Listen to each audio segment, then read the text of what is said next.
Hey, Shakira, giving you admin.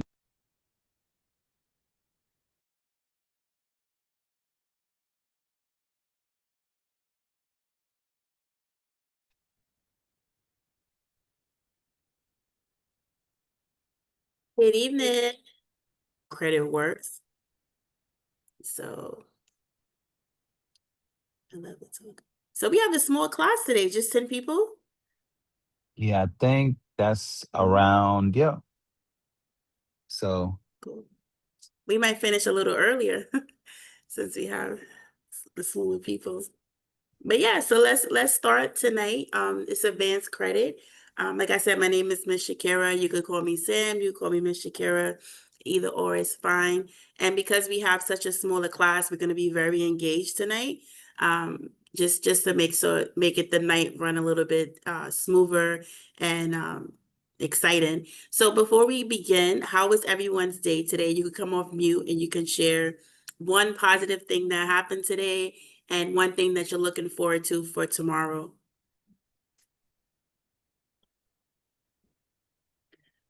Today I went to see Berkeley College for a field trip. I thought it was Oh, really nice. fun. And yeah, That's awesome. That's cool. What college did you go see? Berkeley College. Berkeley. What's major you going into? I wanted to do international business, but Mm-hmm. then one of the ladies there told me that it was better for me to go into business management based on like what I want to do in the future. Mm-hmm. Because I want to They do don't something allow related to double music. major? Uh, you can't really, yeah, you Oh can't man. double ma major and you can't minor in anything. So, Oh wow. I had a double major, that's why I asked. oh, Yeah, I just feel it makes this much funner. And what's one thing you're looking forward to for tomorrow? um, probably rehearsal, but I'm a little Mhm. nervous because I like kind of like confused about my lines. So, Oh, yeah. So we'll make sure we get out in time so you can study and go over it. mhm. Nadia says she went to the Veterans Day parade. I've never been to the Veterans Day parade. How was it? Was it fun? Was it crowded? I know it was cold because it's really cold outside.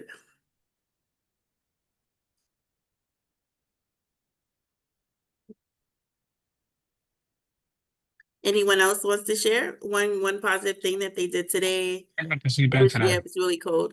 I I'm got to sorry, sleep who in was that? today. Joey? Yeah, I got to sleep in today. Oh, I love that. I love that. That's beautiful. I can't sleep it anymore. I have a 5-year-old now, so I got to get up. She thinks it's time to get up when it's not. So yeah. Anyone else? Oh, Joey, what's one thing you're looking forward to tomorrow? I got a basketball tournament tomorrow. Oh, nice. Where in the city? No, I got to go to Columbus. That's dope. Cool, cool, cool, cool. Anyone else want to share? And if you want, you can share in the chat. It's cool. Today I had a meeting with my counselor and she told me that we went forward with the process of me graduating early. Mm-hmm. And one thing I'm looking forward to for tomorrow is I have an internship where I watch the kids of the teachers and Mm-hmm. I'm excited to see them tomorrow, you know. Yeah. Oh, that's cool. I used to do internship like that when I was in high school. It had its ups and downs. It was fun though overall. Anyone else? Oh, today I got my nails done for my Nice. dance on Friday. Cool. What color did you pick? I really didn't get a color. Hold on, turn my camera on. Mm. So like I didn't really get a color, but like I got this Oh, done that's cute. because my Nice. dress is black, and I'm gonna I get my. like that. And one Yeah. thing I'm looking forward to, well, not tomorrow, but Thursday, I'm getting my hair done to match my nails. Oh, that's so special. I've never had the design like that on my nails. I always get like French manicure, pink manicure. I'm just so plain with it. Anyone else want to share? Um, this is kind of funny, but I'm excited to feel better because this bipolar weather in New Jersey has me sick. Like Yeah. Yeah. one minute it's warm, the next is snowing. Yeah. So It- I yeah. just She's ready to. like her sister New York. She don't know what she want to do. Like we woke up and it was snowing, and my daughter, my 5-year-old, was like, "It's snowing." I'm like, "No, it's not. It can't be snowing." It was just like I looked out the window in class. I seen snow flurries. I'm like, are we serious? not playing And games. then Yeah. I'm also excited because I just transferred to a new school. So Oh, cool. I transferred to North Star, so they're putting me in AP classes finally, and I'm Nice. finally getting put in Latin American studies. So I have classes I'm finally excited for. So That's so cool. Yeah, I did advanced placement too in high school. You feel like you're elite on top, like above everyone. Love it, love it. Yeah. Anyone else want to share? Everyone's good. I'll share my good thing. So I've been sick since last week, and today I woke up and I feel so much better. So that's one happy thing, one thing that I'm happy about. Because being sick is not good, especially when you have to still work and you have to still take care of responsibilities. And then one thing I'm looking forward to tomorrow is just being able to go back to the gym. Haven't been able to go to the gym all week because I've been sick. So that's one thing I'm looking forward to tomorrow. So with that being said, we're going to start tonight's class. Yeah, I want to continue. All right, so let's share this thing. Everyone can see my screen, okay? Yeah, I can see. Yeah, perfect. All right. Thank you, thank you, thank you.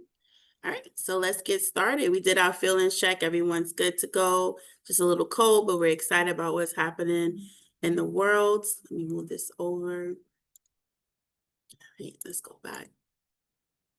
All right, so tonight we're going to be talking about credit, the worlds of credit. I'm going to give you everything that there is with credit. Let me just get back to the beginning. It's kind of like off.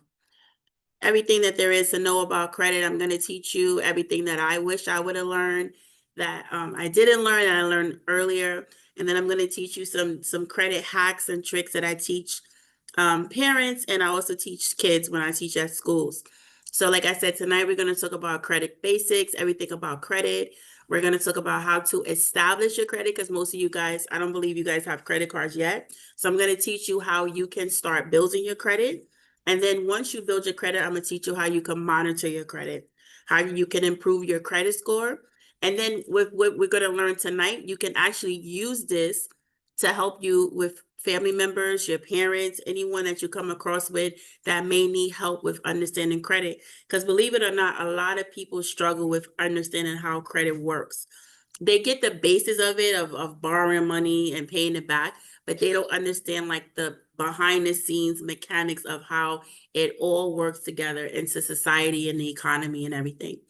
We're going to talk about establishing business credit since everyone on here is an aspiring entrepreneur. So having business credit is going to be one of those skills and tools that you need to have in your book. And then we're going to go over savings plans because you just can't have credit. You got to learn how to have money put aside, savings, and budgeting strategies. I am a budgeting queen. I love to talk about budgeting and teach. So let's begin this thing. So by the end of the class, everyone should be able to define what credit means, identify what credit is and why it's important, understand the difference between credit and debit cards, and then employ tips and strategies to monitor and improve your credit. And as I said earlier, establish a business credit. So before we even get into, let me see this, into credit, who can tell me what credit is to them? Like, tell me what you know about credit so far so I can know how to take the rest of the class, move on forward with the rest of the class. I know Tell me that the if good, the bad, everything you know about credit.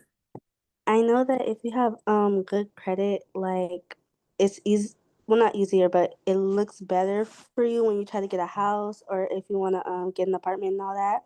Yep, you absolutely correct. Yeah. Anyone else? And we're going to go into why it looks better, and why it's important to have a good credit score. Anyone else on the line want to tell me anything you know about credit? You heard about credit? Any myths you want to discuss? The more that you check your credit score, the it drops. So if you check it like 5 times a week, it'll drop. That's why you don't check it Ooh, that often. Yeah, that's a myth, Joey. That's not true. We're gonna dive into that. Anyone else? I think I got a comment in the thing. Credit is money you take from bank and pay back with interest. Yep. We're going to get into all that. So good. You guys have pretty much of a good handle on what credit is. So let me just close this out. So credit is just borrowing money. It's borrowing money and with the intent to pay back. Now, because we live in America, no one just borrows money and pays back what they borrowed. They have something called interest tax to what they borrow, which is why understanding your credit is going to be understanding how to build your credit is important, because your interest rate is based on your credit profile, your credit score. So I believe you guys were in the first class I taught in the beginning of the series where we spoke about interest rates. Does anyone in here know anything about interest rates or remember that class? Go watch TV in the room. When you make like savings accounts, the interest rate is like the money that they give back to, like they like put into your, so like if you had a certain amount of money in the, like let's say you had 500, you have like an interest rate, you might get like, I don't know, like 600 after like a certain amount of time You got because it. it like Bingo. gives you money in. So interest rates is the money that you pay someone for borrowing. So no one lends anything for just lending it because you're a nice person. They're going to lend it with the intent to make money off of you. So your interest rate is what you pay for borrowing the money. Now, Ashley gave a good example, the savings account. When you have a savings account, your bank pays you interest because they technically borrow your money you put in a savings account to lend to other people. So they pay you for borrowing that. Now, when it comes to credit, the interest rate is what you're paying the lender for borrowing their money. So when you have a high, let's think about this before we get into the lesson. If you think you have a high credit score, do you think that you would pay more in interest or less in interest?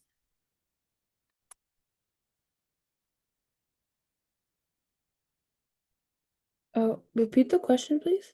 So if you have a high credit score, so the credit scores range from 350 to 850. Let's say your credit score is a 700. Do you think you're going to pay a higher interest rate for borrowing money or a lower interest rate? Lower. Very good, a lower interest rate. So it's important to understand that credit is borrowing money, but it's also another factor in it where it costs you. It can either cost you more money to borrow, or you can save money by borrowing money to buy other things that you need to make money.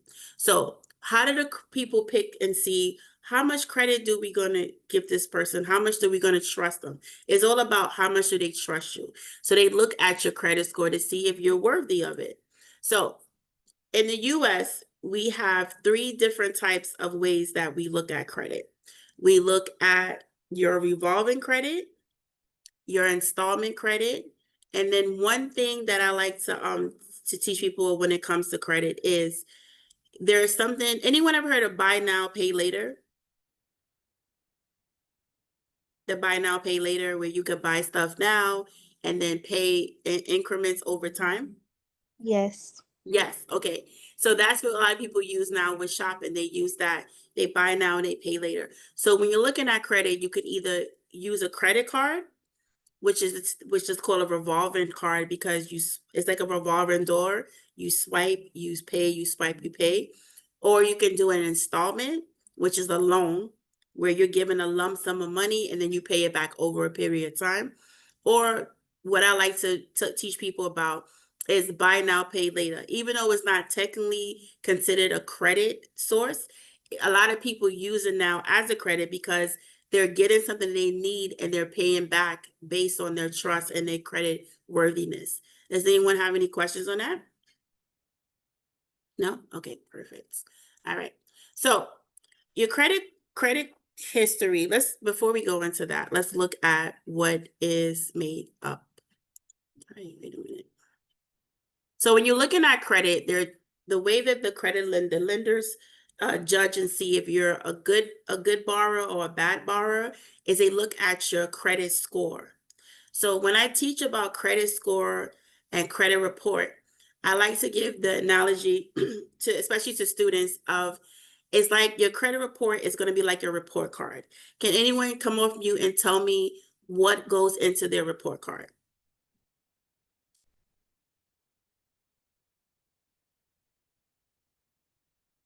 So what is your report card? What is on your report card? What is listed on your report card?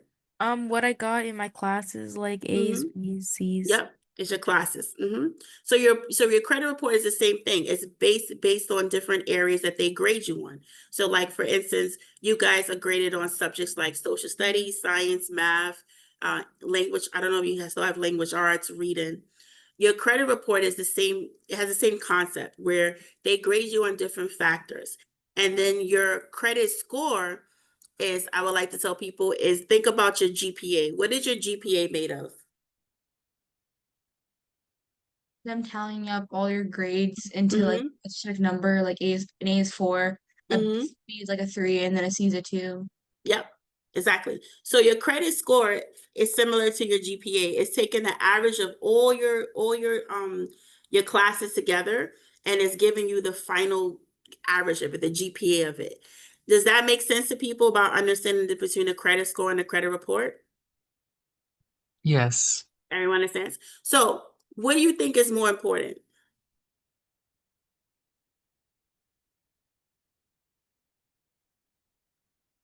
Your GPA? Say it again. Your GPA?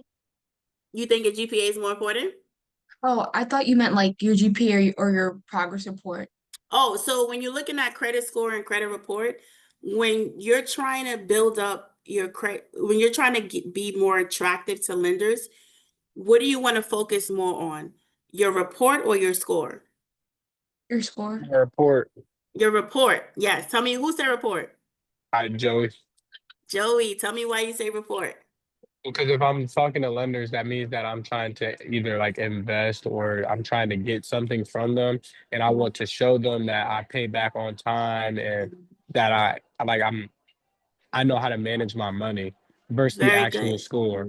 Yes. So the score is important because the score is going to be the overall fact that they look at. But to get to that good score, you need to focus on your report. Your report is going to be key for you because once your report is solid, your score is going to be solid. So where do they get this information from? So let me go back to this, sorry.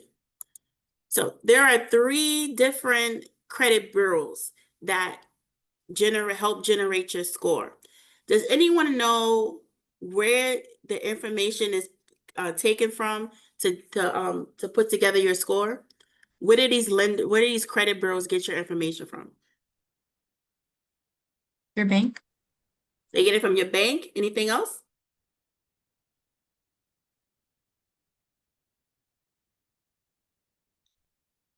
They get it from other credit card companies. They get it from anything that you put your information into. They get it from, if when you become older, when you pay rent, they get it from your apartment buildings, your mortgage. So they take all this information from across the data and they put it on your report and then they grade you on it. So those top 3 credit bureaus are Experian, TransUnion, and Equifax. So those 3 credit bureaus have a little of a history, and I'm going to share it with you right now. Let me go to stop share there, and let me go.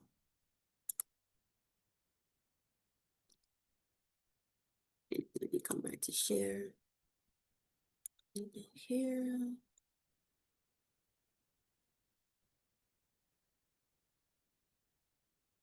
All right, can everyone see this? Everyone can see the chart? Yes. That's this. Perfect. All right. So do we see the history? Oh, wait, we don't want to do that. I don't know why it does that. Okay. All right. So we see Experian started in 1996. They're strong. They look for personal loans and Experian Boost. Equifax started in 1899. And then we have TransUnion that started in 1968. So what you need to understand about all these 3 different bureaus is that they all report different things. Each lender is going to report something different to it because your score is going to vary with each one. No one has the same score when it comes to your credit report, your credit score, because everyone is looking at different factors and each one is focusing on something else to generate your score. So when you start to check your score and you start to pay attention to that, you will notice that your experience score may be higher than your TransUnion score. And your Equifax score may be higher than your experience score. And that's only because they're all reporting different things at one time. Any questions on that? No? Okay, cool. Everyone's following and understanding? If you have any questions, just let me know. I have something in chat.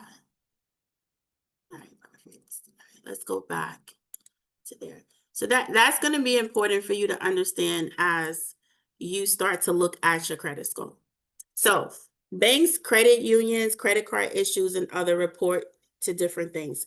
All right, we went over that. Now, what is in your credit report? So your credit report is made up of different, that's a picture of it. Let's go to actually what's in it. Okay, there it goes. So what's in your credit report? So they're going to look at your payment history.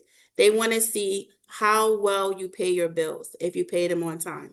They also want to see the amount that you owe.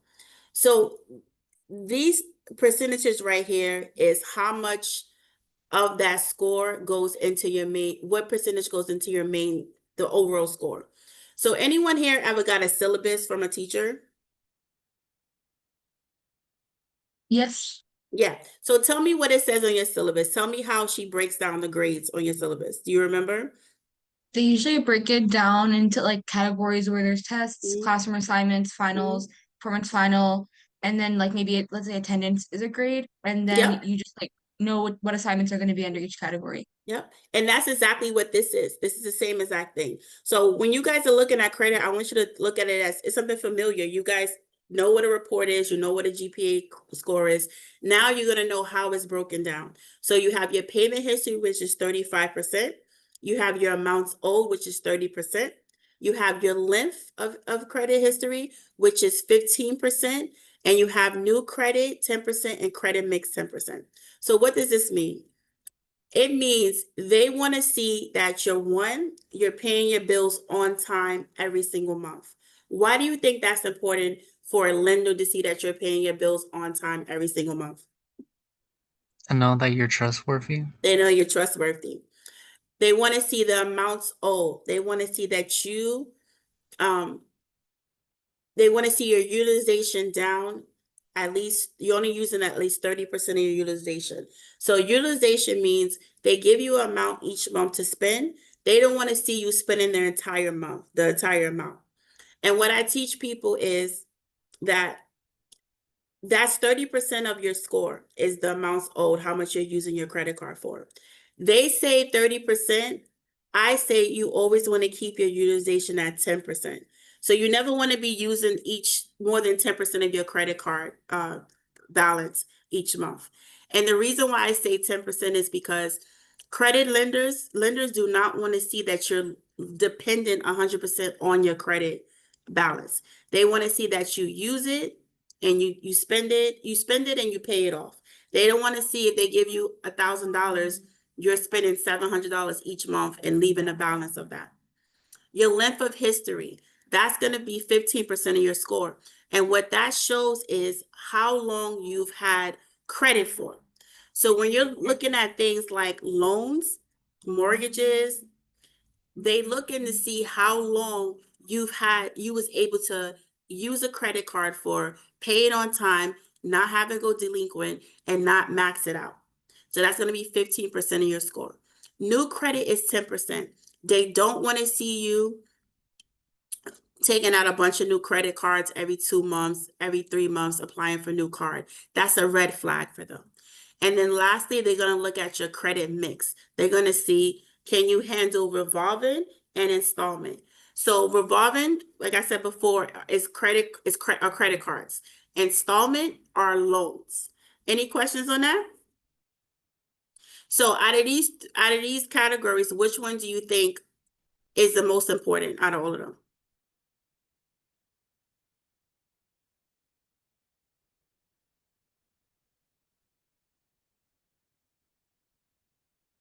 Do you think that you should which one do you think you should focus on to help you pass and get a good credit score? Payment history. Payment history. Payment history is very important. And I'm going to give you this little tip that I teach parents. When it comes to payment history, you want to pay your bills not just on time, but before the statement date. And the reason why that is because the statement date is a day that the credit cards and the loans report to the bureaus. You want to make sure that you have your amount paid before they do their reporting. So make sure you write this down, share this with your parents, share this with your family. When you're trying to build your credit score and you're trying to have a high credit score, paying your bills on time is not the only thing you have to worry about. You have to pay it before the due date, because that shows the lender that you are able to pay your bills and pay it before they say it's due. That is going to be a green flag for you when it comes to building your credit out. Any questions on that? No. When it comes down to amounts owed, remember, they say 30% utilization. I'm telling you, they're looking for you to spend no more than 10%. That's going to be key with building up your credit score.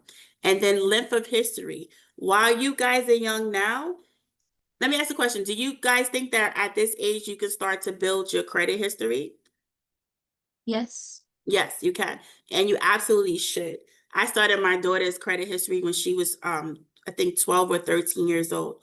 You should start building out your credit history, because when you get older and maybe you want to take out a mortgage, they're going to look back and see how long has this person had credit and how long have they been able to maintain it and take care of it. So you can build your credit through, your parents can add you as authorized users, which means that they put your name down under their account, and you're building your credit profile at that age.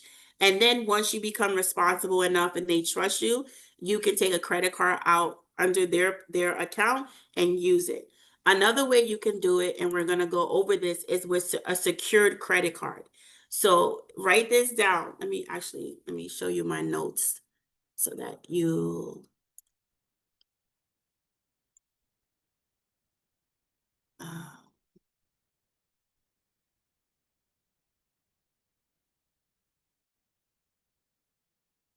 all right. So right here, let me see where I have it. Right there. So you guys see, so the secure credit card is a credit card that you guys can get now, of course, with your parents' permission. And what it basically is a credit card that you put money on and you spend it as you need. So the difference is that an unsecured credit card is a credit card where you don't need a deposit. The credit lender gives you money and you spend it. The secure credit card is like a cash deposit where your parents will put money on it and you will spend and you will pay it.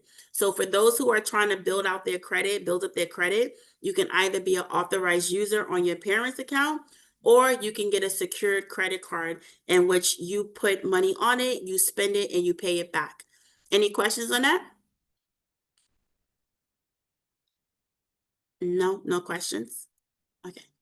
All right. So credit builder loans are also another way that those who want to build up their credit, you can use that. One credit builder loan that I use is S.O.A.R for my clients, where I have them take out a loan with S.O.A.R, which is basically a savings account. You're putting money each month into this account, and then after the end of the term, which is usually like 18 months or 36 months, you get the money back. That's another way for you to build up your credit for that. Okay. All right, let's get back to this. Now, we went over the different types of credits. You have revolving credit, which is the credit card. You know, you're given a maximum amount of money, you spend it, you pay it back. Remember, we're always paying back before the statement date. We're never paying back on the due date or afterwards. We're always paying back before, because we want to get that 35% of our score, you know, the highest we can. Installment loans are loans that you agree to pay a lump sum, you get a lump sum of money and you agree to pay it back. So what are some loans that you guys will be looking at when you become older? Does anyone know any loans that will be available for you?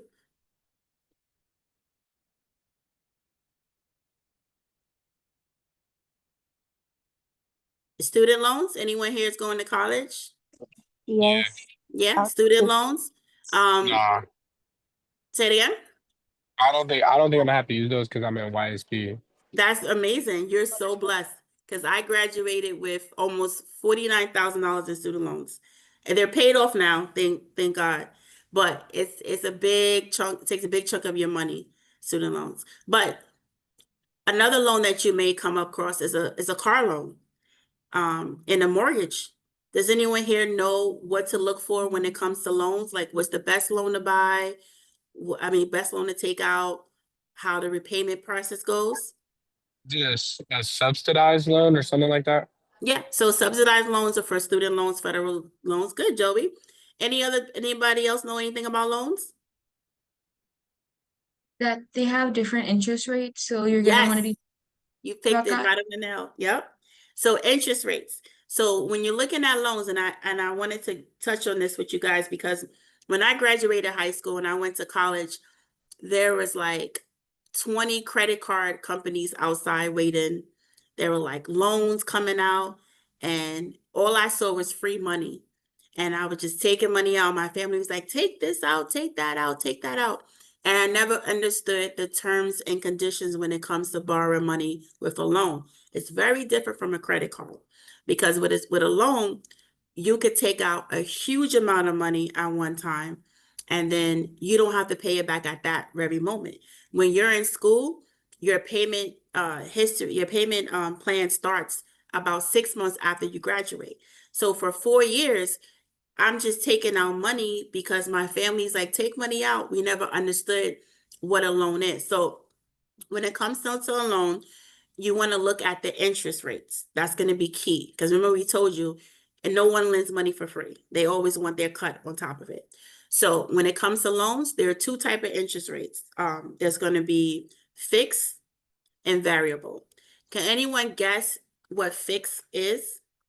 What type of The set interest amount. fixed? Say it again. It's like the set amount. It doesn't change. Doesn't change. Variable. Who can tell me what variable would be?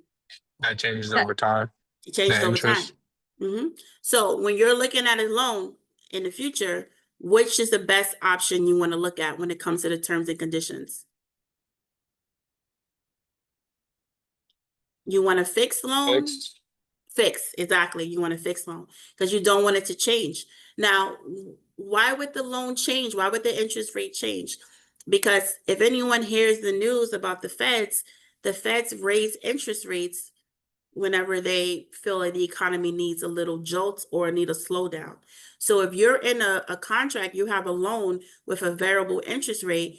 If at one point the Fed say, hey, we need to slow down borrowing money, we're going to raise the interest rates, you'll be impacted by it. So you want to make sure that when you're looking at loans, whether it be for school, a car, or a mortgage, you're looking at a loan that has a fixed interest rate. That's going to be key for you. You also want to look and see about the repayment history to see how they are in case you miss a payment. If you can pay a little extra on the payment so you can reduce your cost over time. So these are things that you want to look at when it comes to loans. So right now we're going to stop and we're going to do a little activity that I have. Let me just go back here. It's not letting me.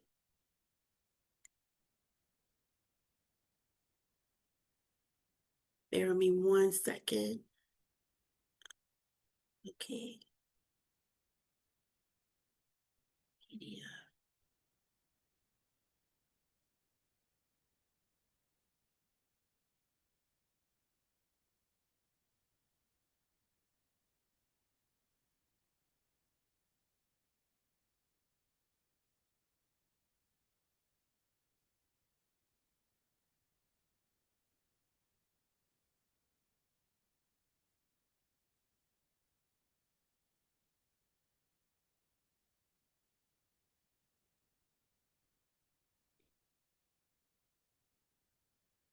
All right, so we're gonna do a little recap of what we just covered. So, let's start with this. Can someone remind me of what a loan is?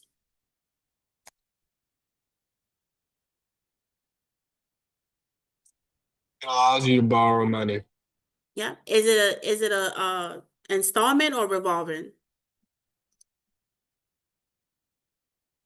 The second one, Will it be a revolving or installment? revolving. Installment? Yeah. Yep, you're absolutely correct. So what is the difference between federal and private student loans?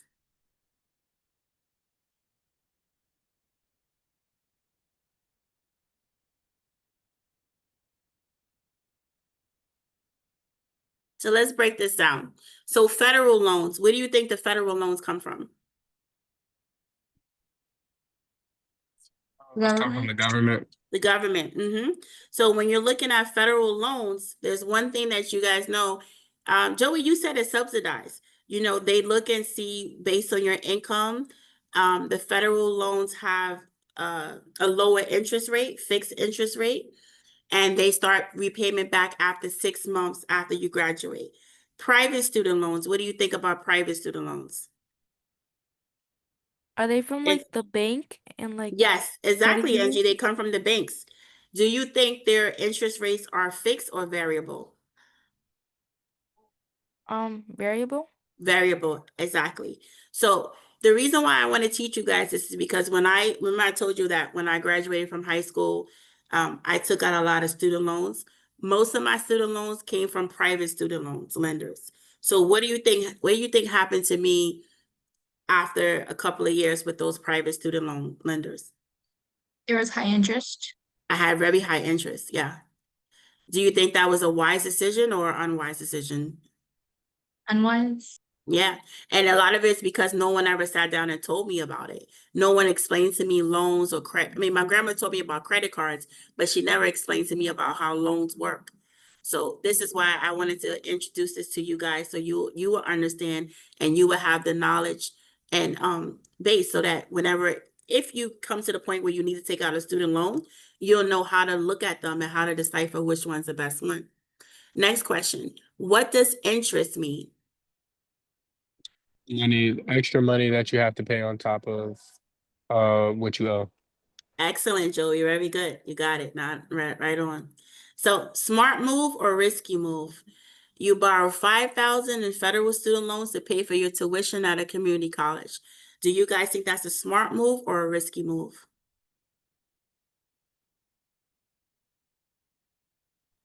Is it paying for the entire college or? Yeah, it will pay for the entire college. I guess that'd be a smart move. It is a smart move. What would make that move risky? If it wasn't for the entire tuition and he had to he had to take 5,000 out every year. Mm-hmm. Very good. Also, if you chose a private lender, that would be a very risky move for that. Or if he did something like took the money out and bought something other than something for school, that would be risky as well. Do you guys agree? Yes. Yeah, perfect. All right, next thing. You take out 25,000 in private loans for housing and food when you could live at home. Do you think that's a smart move or a risky move? Risky. Risky. Tell me why. I got a lot of riskies on that one. You have other options? Yes, exactly. You have other options. And when we talk about budgeting and saving, we're going to talk about living within our means and actually living underneath our means to keep more money in our pocket. So that's very good. All right. You buy a used car with a 3-year loan at 5% interest because you need it to work. You need it for work, sorry. What do you think about buying a used car with a 3-year loan at 5% interest? That's risky. I'm not It's kind of paying. risky. It's both. It's risky and it could be smart. So tell me why you think it's risky, Joey. Because there's a lot of places you could just buy a used car outright and you don't have to like pay interest, and let alone it be 5% interest, which is a little absurd. Yeah, very good. Very good. I like the way you're thinking. Anyone else want to take that? It could be a smart move.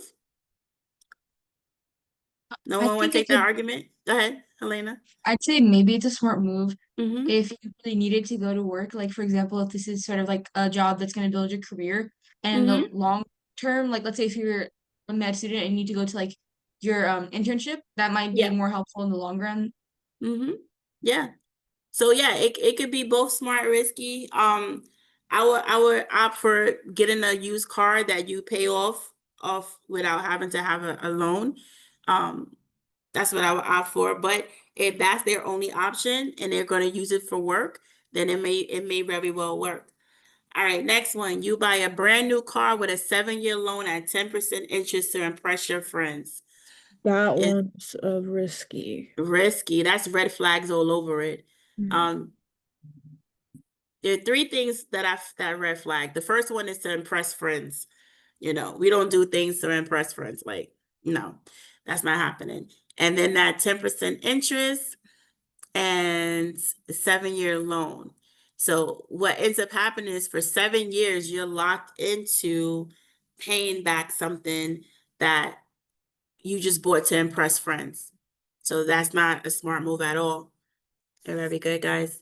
Next one, you use a personal loan to consolidate high interest credit card debt. And this is going to be this is a very advanced question. So do you guys think that's a smart move or a risky move? Smart. Smart? Who said smart? Joey. Very good, Joey. It's the correct answer. It's a smart move. So normally when I'm working with clients and they have high interest credit card debt, I always encourage them to try to work on reducing that. And the reason why is because we all know that having high interest ends up costing us more money in our pocket. So if you could stop the bleed and try to like cover it up for a little bit, you can give yourself you can save yourself some money in the long run. Because remember, lenders make money off of us paying interest. And if we are paying them a high amount of interest, they're making a lot of money, which is money being taken out of our pockets. And we don't want to have that happen. I got a comment on here. Yeah, Joey's doing really good. All right. So next one. This is a big one. You co-sign an auto loan for your friend because they don't have credit. Is that a smart or a risky move? It depends, in my opinion. I like Ooh, how let me hear this. Why it depends. it's how good of a friend are you. Like if that's like my guy, like I grew up with you Mhm. and I know you like good for I'm gonna help my man's out so we can eat. Like we gonna eat, we gonna get it back. But like if we not, then I'm not gonna lie, it's not worth it. Okay. Joey, I'm gonna say a prayer for you. And I'm gonna say this. Co-signing on an auto loan? Never. My mom asked me to sign on loan for her. I told her no. And the reason why is because your credit is your name. So, people change when it comes down to money. So when Uh, money's involved, people change a little bit. I But wanted to comment on this. go Uh, ahead. I think that it's like no matter what you do, it's risky because if Mm-hmm. your friend like gets used to the fact that you're co-signing with them, Mm-hmm. then like they could take advantage of that and they can just like start using your credit card and like messing up your credit and like all that stuff and then you're stuck with a bad credit score because of your friend. Mm-hmm. So even if they're your ride or die, like at some point they're gonna start getting used to that, and then you're gonna have a messed up credit because of them, and it's gonna be really hard to like bounce back from that. Yeah. I mean, I speak from personal experience. I let my aunt as an authorized user on one of my credit cards. And at first she was good. She was paying it on time. And then she maxed it out. And I ended up having to pay it. So the reason why I say be very careful and I will waive in the side of saying no, don't co-sign for anyone, is because at the end of the day, whatever happens, you're still responsible for it. Now, if you are like, look, I want to co-sign for an auto loan for $10,000, my advice is to have that $10,000 in your pocket just in case something happens and you have to end up paying for that. You pay your loans on time each month to build your credit history. Is that a smart move or a risky move? Smart. Very smart. 35% of your score is based on you paying your card on time. Can anyone tell me, when you should pay your credit card bill?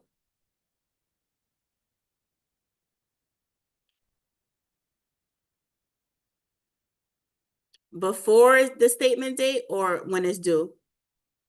Before? Yes, before the statement date, because you want to show them that you are responsible, that you're not a red flag. They bet on you paying it when they say it's a due date, because they know that, okay, this person pays a due date, your credit score is not going to be that high. It's all factored in. So you want to make sure you're paying it on time. I mean, before due date, 3 days before, 3 to 5 days before the statement date. Next question. You skip a few payments because it's only a student loan. Do you think that's a risky move or a smart move? Risky. Very risky. Never skip a payment. Never. If you ever having problems with your credit and you need or you can't make a payment, it's always best that you get on the phone and you call the lender and explain to them. They can either move your due date, they can work out something with you, but never, never, ever skip a payment. So let's do a little reflection. We went over loans, we covered loans and credits. What's one smart borrowing habit you'll practice in the future?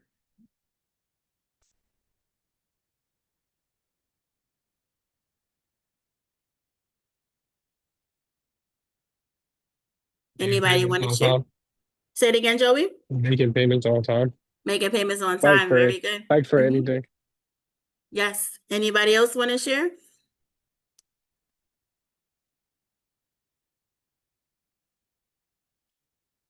Come on, guys. You've been going over this for 45 minutes. What's one smart habit you'll practice in the future? Not just with loans, but with credit cards. Being able to pay on time? Exactly. Being able to pay on time is very, very important. If you don't remember anything, remember being able to pay on time, because that's 35% of your score. Anyone else?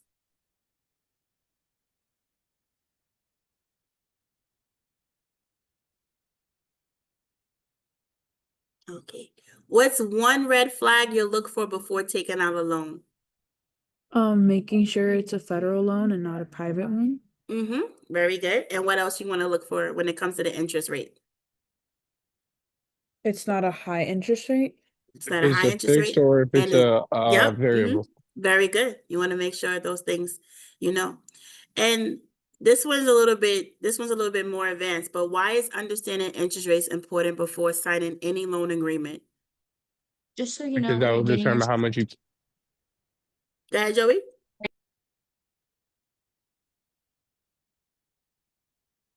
I was going to say to see how much money you're going to have to pay at the end. The difference. Exactly. Yep, it's very important. So I want to circle back to talking about the reason why we stress credit so much. So, what is this, the article? Okay. All right.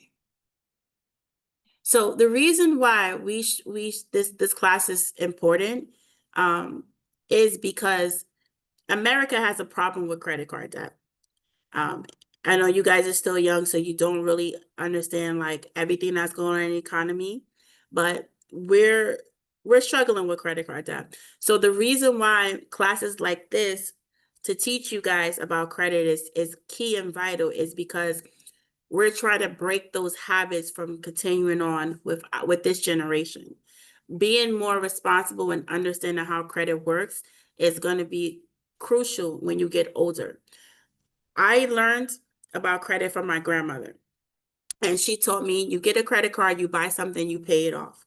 She never taught me the different levels when it comes to credit card, because credit cards it can be really, it can do really well in your favor, especially when you understand how credit works. So one thing that I use right now, and I've taught my daughter and I teach other people when I teach, is not all credit cards are created equal, meaning that you want to make sure you get a credit card that's going to give you something back in return. You guys ever heard of travel miles or rewards with credit cards? Yeah. Yes. Julian, what have you heard about it? Travel like American Express, for example, Mm-hmm. would be like the mileage for flights you're able to gain throughout each flight, and it's able to reduce how much you're gonna pay for each flight. Spot on. So one of my credit cards, because when it comes to credit cards, you don't want to have a bunch of them. You want to have maybe 2 to 4, the max. And you want to make sure those cards are going to give you the best bang for your buck, because everybody wants you to have their credit card because they want you to spend their money. They want to make money off of you. So the goal is to get a credit card that's going to give you something in return.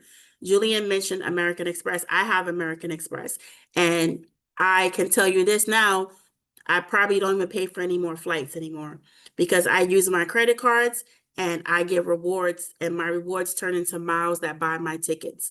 Not just for me and maybe one of my kids or family. I also have access to the lounge, which gives me free food and drinks when I'm traveling.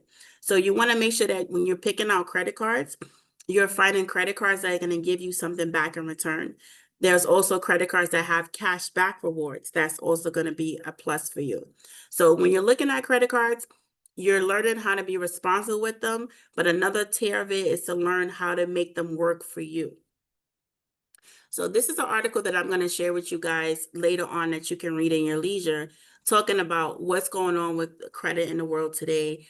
And this will be an extra push for you, so you can understand why it's important for you not just to take this class and just go about to the next class, but to take this information and keep it with you. And when you become older and you start having your own credit cards.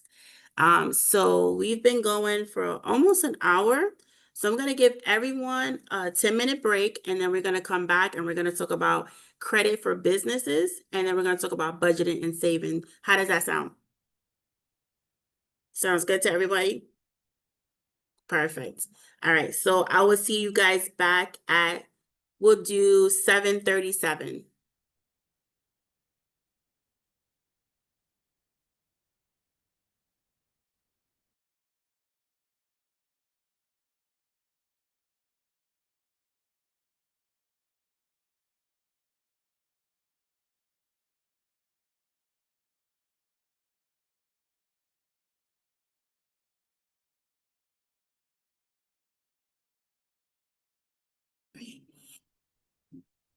Awesome. So we covered a lot in the first half. We went into credit, what it is, why it's important, how it works. So I just want to just make sure that, I know we went over those questions, but I just want to make sure everyone understands how to really build up their score. So just when we're looking at our score, we want to pull our credit reports with scores, and you will pull that from the this is how you will pull your credit score. You will go to these resources, annualcreditreport.com. This gives you your report, and you'll get your scores from places like Equifax, TransUnion, or Experian. Now, in the beginning of class, someone said that the more you check your score, the more it goes down. That's actually a myth that people started. I don't know why. It doesn't matter how many times you check your score. It doesn't impact your score. What actually impacts your score is if you don't pay your bills on time, you have a high utilization rate, you apply for credit, a lot of credit, within a short period of time, or you have a lot of credit cards, or you have a poor credit history. So I want you guys to know that checking your credit score, knowing what your credit report says, is going to be key for you at maintaining and monitoring your credit. Now, when it comes to looking at your credit report, sometimes there are some things that are on there that will be incorrect. So we could go back to a credit report. So sometimes you want to check to make sure that everything is correct. So what normally shows up on your credit report? And that's going to be your name, your social security, your address. Sometimes you'll see your employer on it. These things are also important when looking at and monitoring your credit report, because you want to make sure that your name is the same across all reports. You don't want to have your first and middle initial and last name on one report and then your first and last name on another. You want to make sure that everything is consistent. You want to make sure your addresses are correct and up to date. And you want to make sure that your employer is correct and up to date. Although this doesn't like have a huge impact on your score, you don't want to have false information out there. So you want to make sure that it is correct. And just so you know, you guys are able to dispute anything that's incorrect on your report. So you have the ability to call in, send letters out, and dispute anything that shows up on your report. In addition to looking for your name and your address and your phone number to match, you also want to make sure there's nothing on your credit report that does not belong to you. Sometimes people have the same names. For instance, when I was first learning about credit, I took some classes. There's a story of one guy, him and his dad share the same name, and they didn't put the junior on his name in different accounts, and it ended up reflecting to be his dad's. So he ended up with a bad credit report because his dad's credit report got mixed up, history got mixed up with his. So you want to make sure that everything that's on your report is yours, and you want to be able to learn how to dispute it if need be. So this is who you would dispute it with.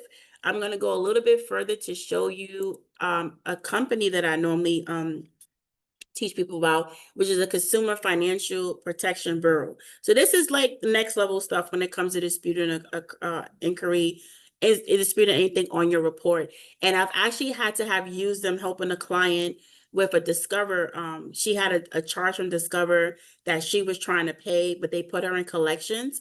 And we actually went through the Consumer Financial Protection Bureau, and they actually helped her in her case that she won the case. So this is an organization, an agency that is here for you guys in case you need to, where they will be an advocate on your behalf to make sure that there aren't any unfair lending practices going on with lenders. Because not everyone is honest. They're here to protect you and be there for you as a consumer. So take this website down, put this in your notes. This is going to be something that you can use when you get older. And it's just a bunch of resources that you can have as well when it comes to really understanding credit, understanding how credit works, the back end, how to dispute, how to hold a company in compliance. Because sometimes lenders are not all 100% honest. They do unfair practices, and this is where the Consumer Financial Protection Bureau comes into play. So that's something I want you guys to write down. Everyone got that information down? Everyone's cool with that? All right. So let's continue to go on. Okay, perfect. Thank you, Nadia, for answering. All right, great. Let's finish. Now, since we know a lot about credit, personal credit, how to build our credit, secure loans for us when young, authorized users on our parents' account, we understand how credit score is generated. We know payment history, we know credit mix, we know utilization. Now, for the entrepreneurs in the building, you need to understand the next step of credit is going to be building your business credit. Now, why is having business credit important? Can anyone come off mute and share with me?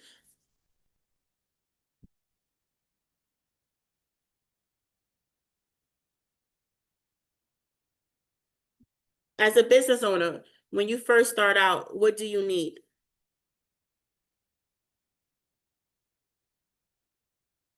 To make your business run? What do you need? What resources do you need? Money and ideas. Money, yes, ideas, but you need money. And unless you're inherited a bunch of money from someone, or you hit the jackpot and you can take your idea and you can make it work, people rely on business credit to start their business off and running. So business credit, the purpose of it is similar to personal credit. You want to use it to get stuff. You want to use it for emergencies. When it comes to business credit, the scoring is a little bit different than how it is for personal credit. You build up business credit a little bit differently than personal credit. So when it comes to business credit, you're going to look at trade lines. So trade lines is when you purchase goods for your company and you do it like on a net pay and you pay over a certain period of time. That trade line helps build your credit profile. So while your personal credit is based on 350 to 850, your business credit goes up to 80, a score of 80. So let me just get this for you. Where is it? I have it here somewhere. Oh man, where is it? Did I not save it? All right, let's just go back because I can't find it. I don't want to mess up. So the business credit is a little bit different from personal as far as the scoring, but it's still the same. They're looking to see how trustworthy you are. They're looking to see how you pay your bills back on time, and they're looking to see if you're someone that they can lend money to. So when it comes to building your business credit, number one, you need to have a business name. They're not going to commingle and allow you to have business credit based on your own personal name. You have to have your own business name. You have to have a federal EIN number, which is similar to your social security number. So you're taking your profile of what you do for your personal and you're just replicating it for the business. You also need a business address and email address. So when you're going for business credit, they want to see that you have a business address. They want to see that you have a business email address. They don't like to see at gmail.com or at yahoo.com. They want to see at yourbusinessname.com. These are things that they look for to see how established your business is before they give you credit.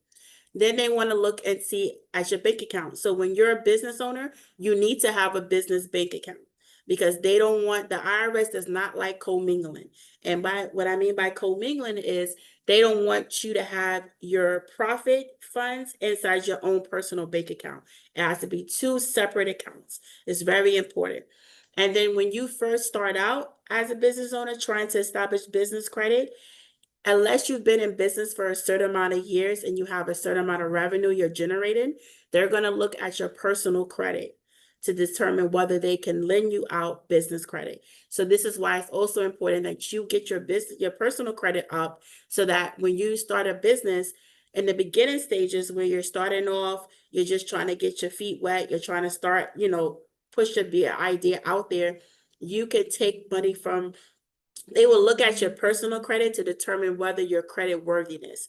And then after you've been in business for a couple of years, you're operating and you have revenue coming in, consistent revenue, now they can start to base your credit worthiness on your business revenue.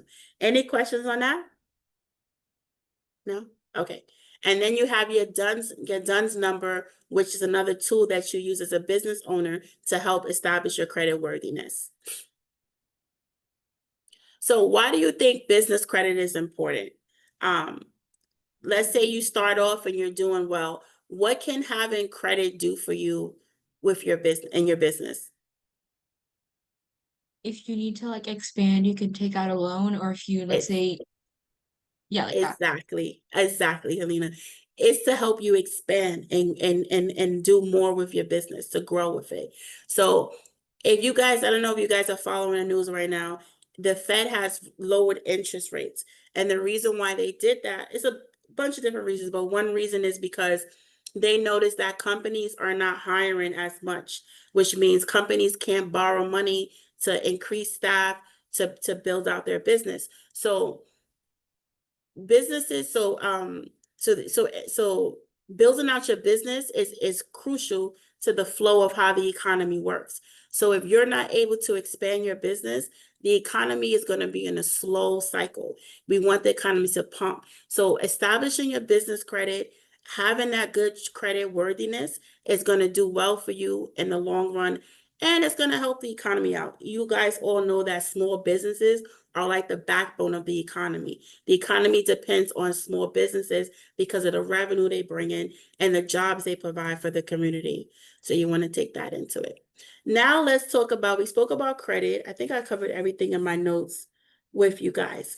Now let's talk about the other side of just being financially responsible, and it's having an emergency fund.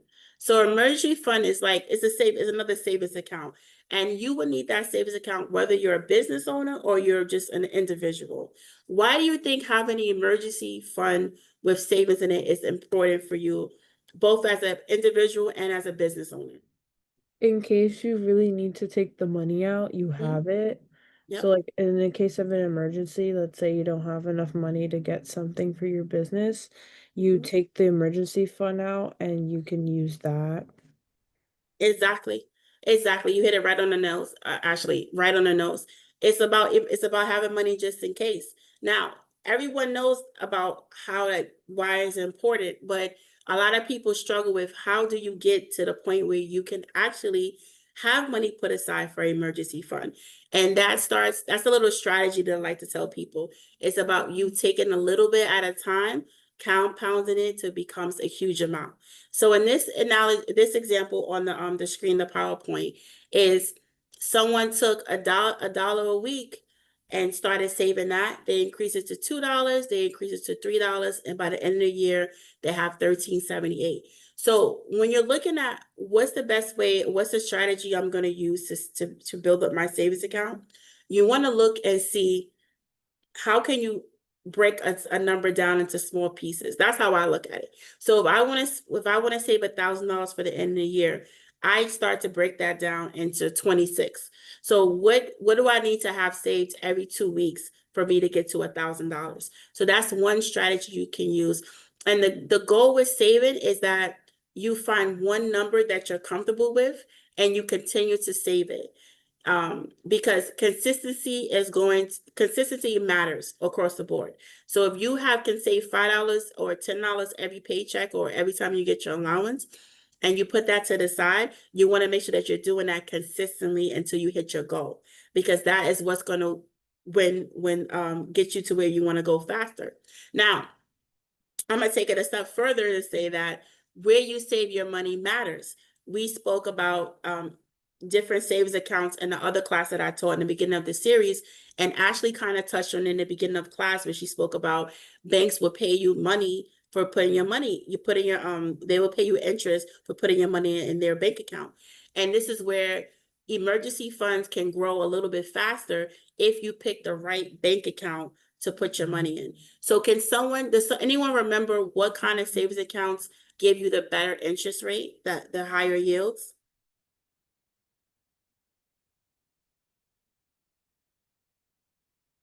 I kind of said it in the question.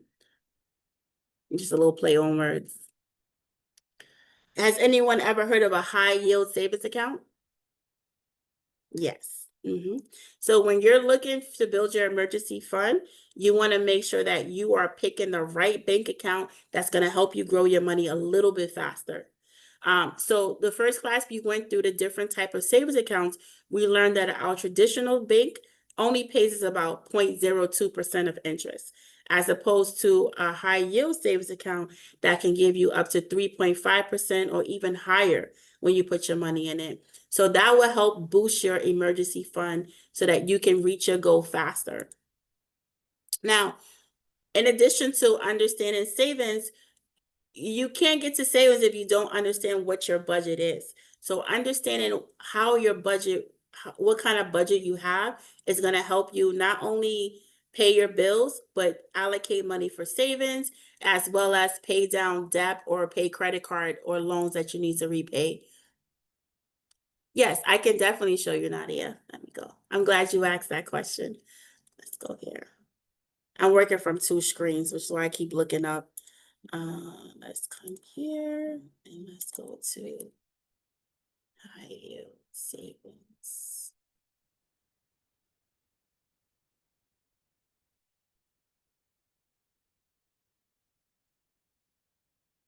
Perfect.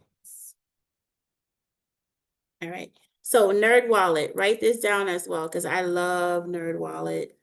NerdWallet is going to be a great resource for you guys to have. And what you do is you look and see, they give you a list of all the different savings accounts and then so APY is the annual percentage yield. That's how you can tell what the interest rates will be. And you'll see You have Everbank, you have 4.05%. We have Citibank, 3.85%. Marcus, 3.65%, and Capital One. American Express is up there. So you have a couple of options up there. Now, what makes these banks able to give that high percentage rate? With the exception of Capital One, these banks are not brick and mortar. So brick and mortar means like a physical location. So they're able to give you a better interest rate because they're all done online. All the banking is done online. When you're looking at which bank to pick, you want to make sure that they are FDIC insured. That's going to be key for you. It's right here, FDIC insured.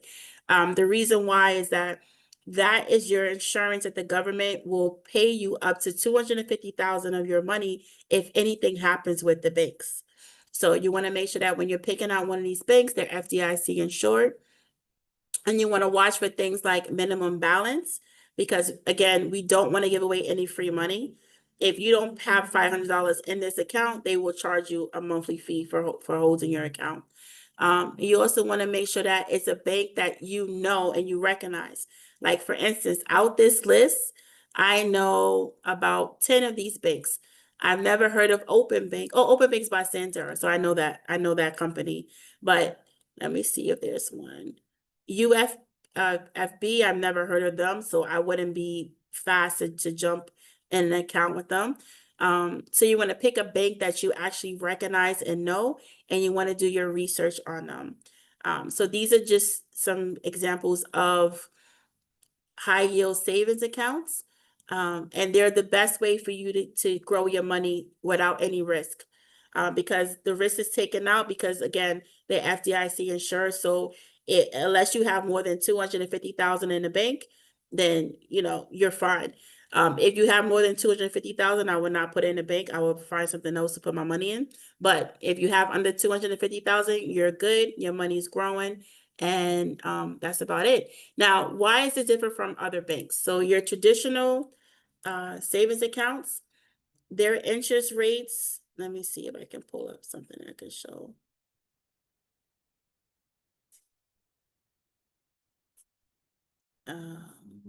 Let me just see if I can get, all right, let me just go to Chase. Okay, let's see what Chase gives.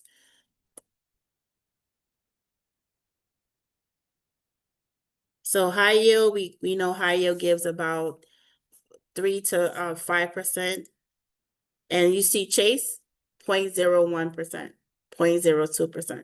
So it's not a good choice for you to pick that bank for you to put your money in. You want something that's going to grow your money. So thank you, Nadia, for asking that question. Yeah, so make sure you guys write down Nerd Wallet. Nerd Wallet is going to be key when it comes to just researching and having tools for yourself. And think. So let's go back to budgeting. Perfect. Let me come here. Okay. So when it comes to budgeting, you want to know exactly how much money you have, number one, and then you want to know where it's going. That's what a budget basically does. It's like a roadmap for your money. So it tells you what you got coming in, where is it going? And the 50-30-20 is one of my favorite budgeting styles. There are other budgeting styles out there, but this style is my favorite because it actually makes things easier for me to categorize and to allocate, because that's going to be key when it comes to you spending your money, understanding how your finances work. So what this budgeting style says is 50% of what you got coming in goes to your needs, 30% to your wants, and then 20% to savings and debt. Now, everyone lives differently. In New York, I don't think 50% will cover any of my needs. So I have to put my needs a little bit higher and go down a little bit lower on the wants and keep my savings and debt the way it is, just because I have more responsibilities. But one thing with your budgeting, and I want to stress this because I didn't learn this till I was older, till I was like in my late 30s, is you have to pay yourself first. With everything you do, you have to pay yourself first. So make sure that when you're doing whichever budgeting style you choose, make sure that you are paying yourself first, which means you're taking money aside, whether it be for your savings account for your retirement or for your emergency fund, and you're putting that aside for yourself because you need to invest in yourself more than anything else.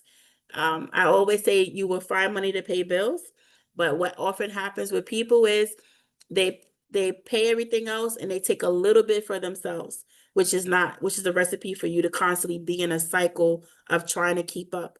You want to make sure that you're paying yourself, like if you're paying a bill, and you're keeping that money in an account that's going to grow for you, and you're not tapping into that money every single month. You want to let that sit there and nest and grow so that you can have that emergency fund in case something happens. You can pull from it and not be stressed for the rest of the month when you guys become on your own, of course, if you're still living at home with your parents.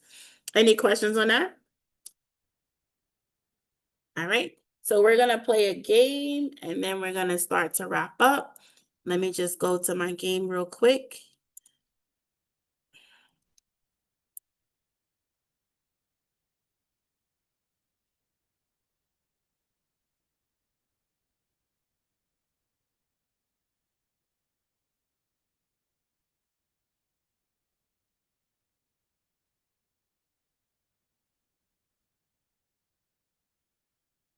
All right. Everyone can see the game?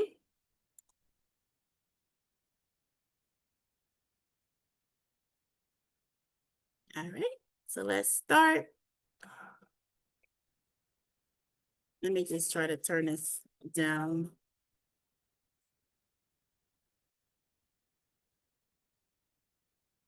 All right, so let's start playing the game. So you just turned 18 years old and you want to start building your credit.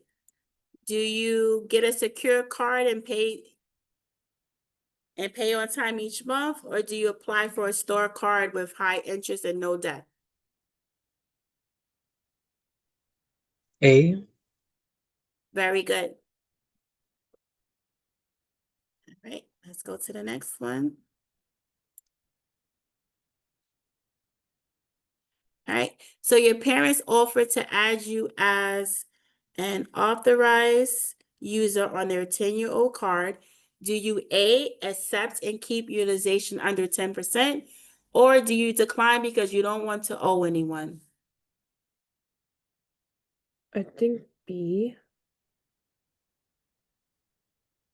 Nadia says A. Anyone? I would say A too. A too? Tell me why you want to say A. Because it's under a certain percentage, and it's like if they're trustworthy, then I would say so. Yeah, so being very good. Being added as an authorized user for your on your parents' 10-year-old card is going to give you that credit history that we spoke about. Remember, 15% of your score is based on your credit history. So now you have 10 years of credit history under your belt. And as long as you keep it under 10% utilization, you're going to do well. So definitely A. All right, let's go to the next one. All right, you want to buy your first car. Do you A, go straight to the dealership for financing, or do you B, get pre-approved by your credit union first?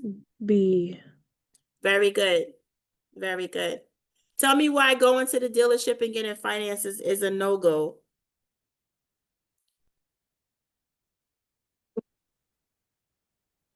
So they might give you an option that's not viable for you. Yeah. What kind of interest rate you think they're going to give you? A very high one. A very high one, yeah. Credit unions, we covered credit unions the first class when I did banking.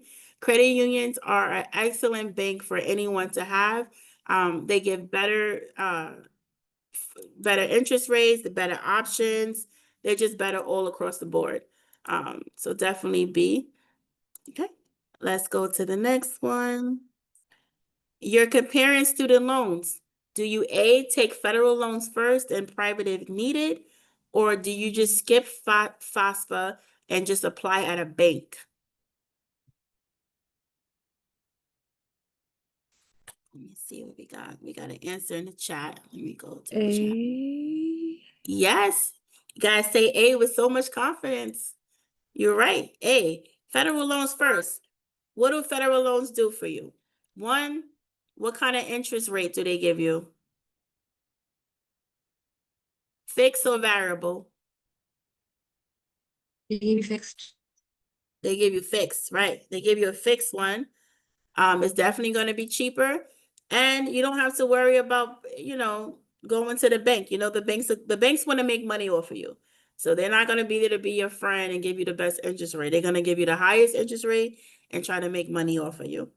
So definitely federal loans for that one. All right. So you have 2 credit cards. Oh my gosh.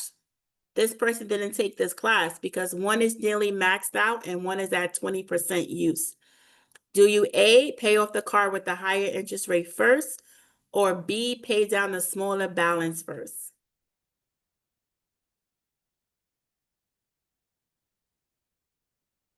Let's see what we got. Very good. B, you want to pay it down. So snowball and avalanche, those are 2 methods you can use to pay off debt. They both work, and they both work in different ways. I've used avalanche to pay off credit card bills that I had, is where I picked the credit card with the highest interest and I paid that off first because of the fact that we know that high interest costs us more money in the end. And then I used the snowball method to pay off my student loans. I took the smallest student loan first, paid that off, and then worked my way up. So yeah, B is the correct answer. And those are 2 great tools for you to know about avalanche and snowball when it comes to paying off debt. Now, you get a $500 refund check from college. Do you A, spend it on new clothes to treat yourself, or do you put it toward paying down your smallest debt? B. B. Yeah, very good. Very good.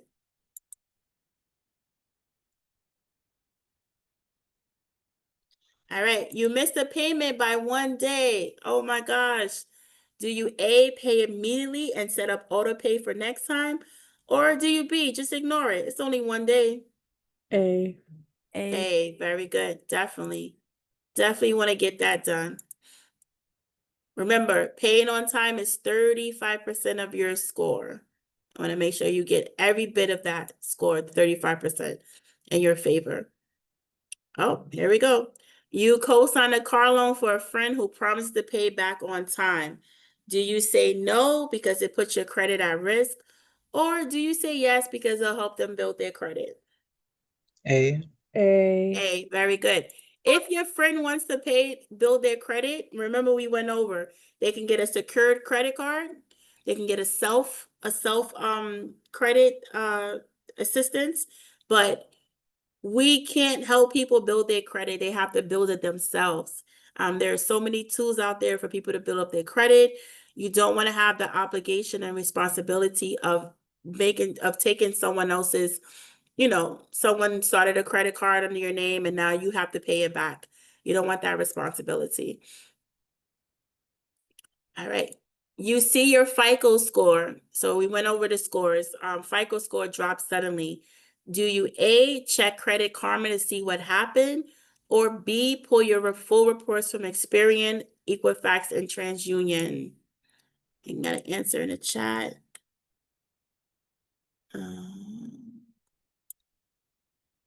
So what we're gonna do? We're gonna check Credit Karma, or we're gonna go straight to the source. Experian, Equifax, and TransUnion. I gotta. Very good, Jayla. B. We're going to go straight to the source to find out. Credit Karma is cool for certain things, just to tell you, just to give you a feel of where your credit is, but it's not the main source. The main source comes from the credit bureaus, which is Experian, Equifax, and TransUnion. You want to pull those. You want to check and see what's on your report. It could be something that's inaccurate. They could have put someone else's account on your report. So you want to pull that up. You want to look through it carefully, make sure that everything is correct and consistent. And we went over how to dispute something that's on our credit report that's incorrect. So we know how to do that. And then last question. You're offered a 7-year car loan or a 5-year loan with slightly higher payments. Which one would you choose? The 5-year and pay less overall, or the 7-year for smaller monthly costs? A. 5 years. Very good, A. And let me tell you why. We all know that interest costs money. And the thing that's happening right now is, well, not right now, but in general, people do not understand the relationship that interest has when you have a car loan or a credit card. The longer your term is, the more money you're paying in interest. Usually what happens when you take out loans, the money that you borrow, you're paying that off maybe in a year if you actually look at the math. The interest is what adds the extra time on it. So we want to be smart investors, smart money managing people, and we want to understand that longer terms with loans means you're paying more money. One hack that I helped someone, that I taught someone that to help them pay off their mortgage faster was, whenever you take out a loan, you want to split your payments in half, or you want to make one extra payment a year or something. That cuts down your interest. A lot of loans are paid off in a couple of years. What drags it longer is the interest that you're paying off of it. Because when you get a loan and you pay a certain amount a month, they only take, I can't remember the percentage, but let's say your payment is 500 and your loan, you owe them 50,000. That whole 500 is not going to the balance. It's only going, maybe 200 of that is going to the balance. And then 300, they're charging you in interest.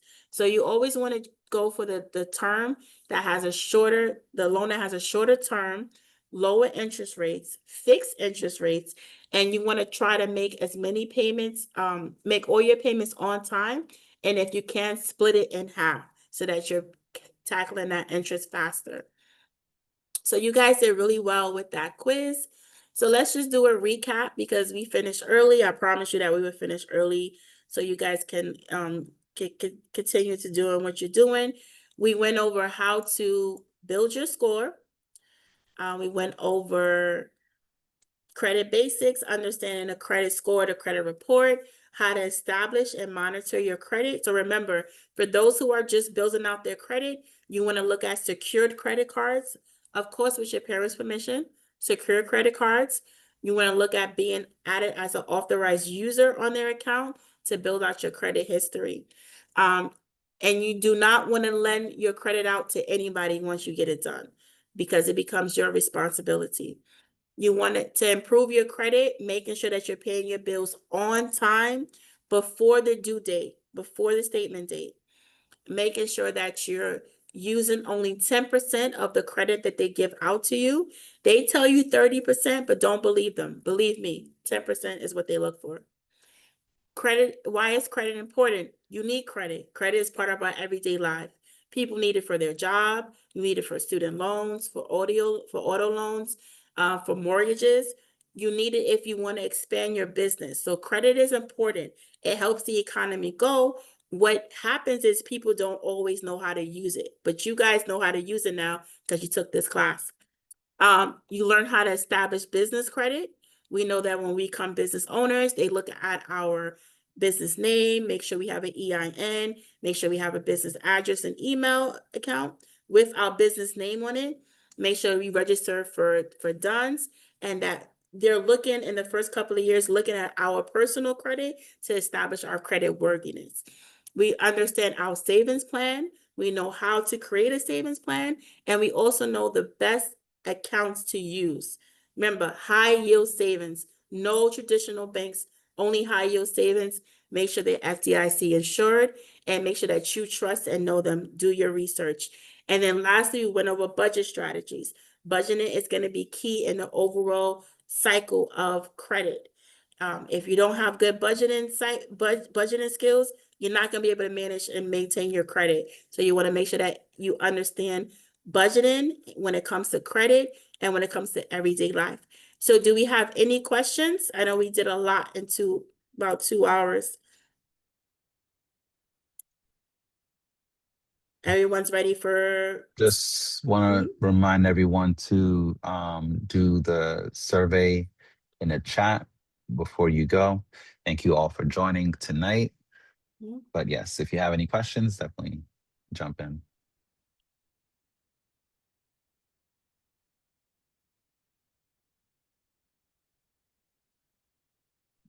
Seems like they're good for now. Awesome. All right, Shakira, guys, have a good that was night. awesome. Thank you so much. No problem, everyone. Do you take Coast, right? Or I could just exit, or Yeah, you can exit when you're ready. okay, perfect. Students, when you're done with the chat, drop a D in the chat and have a good night. Bye. Thank you. Bye, have a good night. Professor J, can I